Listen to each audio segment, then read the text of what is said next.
The girl realized the woman next to her was no longer human. Her hair was falling out, and her body was making cracking sounds. The girl was too scared to make a sound. She noticed the umbrella being stretched higher and higher, and the woman started to grow taller, crazily.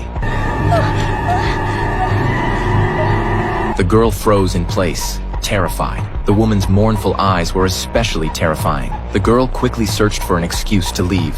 엄마가 빨리 오래서.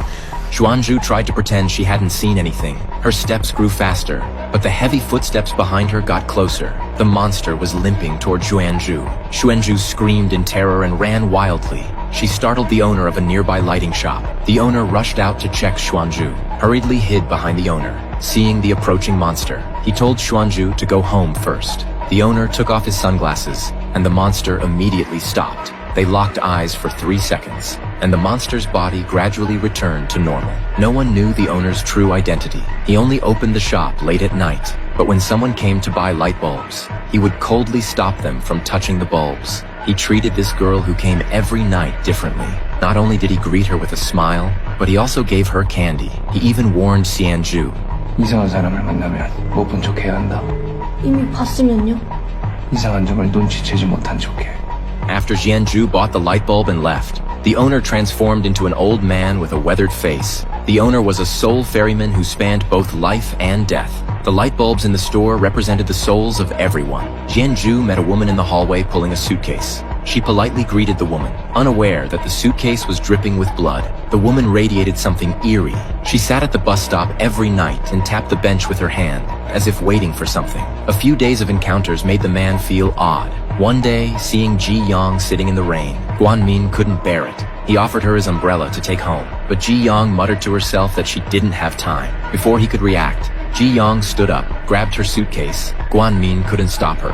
Although he didn't understand Ji Yang's actions, he still brought her a towel, but Ji Yang stared at him intensely. What was even more terrifying was that Ji Yang's nails were growing on the pads of her fingers. Guanmin was horrified. He fought back the fear and went into the bathroom. When he came out, Ji Yang's suitcase suddenly fell to the ground.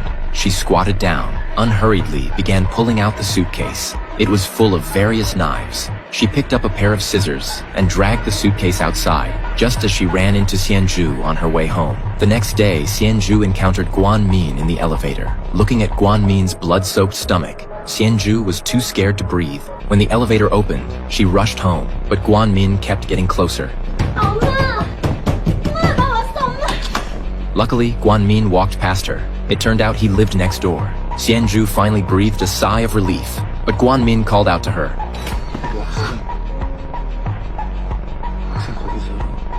네. 혹시 전에 나 본 적 있어? 아니요. 아니, 내가 언제부터 여기 살았지? 쌤은 언제부터 거기에 살았어?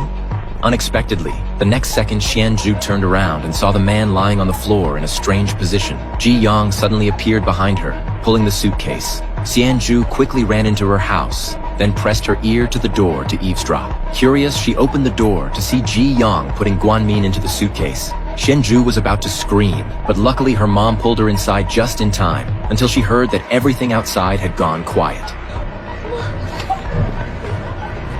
서로를 기억하는 우린 같은데 왜 난 다르죠? Ji Yang muttered a few words and then left. A series of strange events caused Xianzhu to feel emotional. She held up the broken light bulb to show her mom.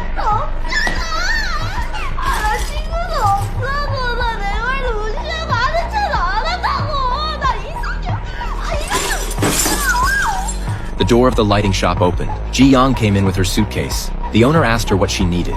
She just searched the room. Then her gaze lingered on a flickering light bulb. She glanced at her own suitcase. 찾는 거 있습니까? 필요한 게 있어서요. 어떤 게 필요한지 말씀해 주시겠습니까?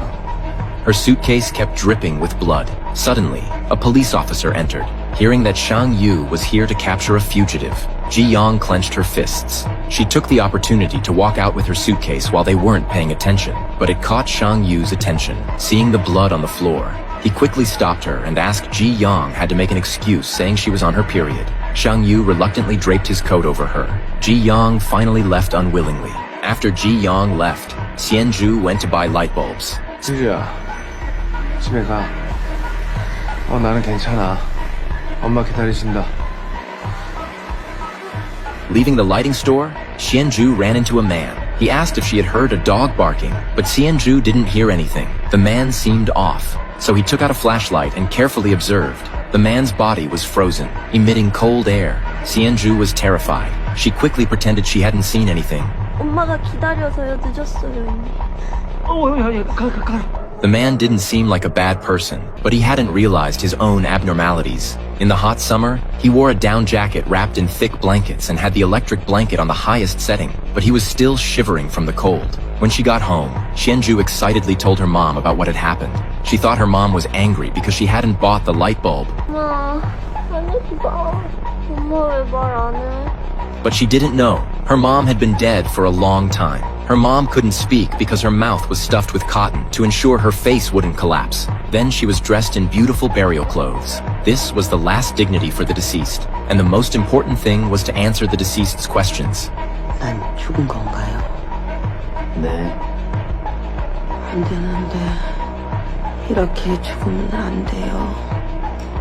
다 미련입니다. 마음 편하게 떠나십시오. It was clear the embalmer was used to these things. The deceased kept muttering about not wanting to leave, and her mother's obsession was Xianju. 근데 엄마한테서 좋은 냄새 나.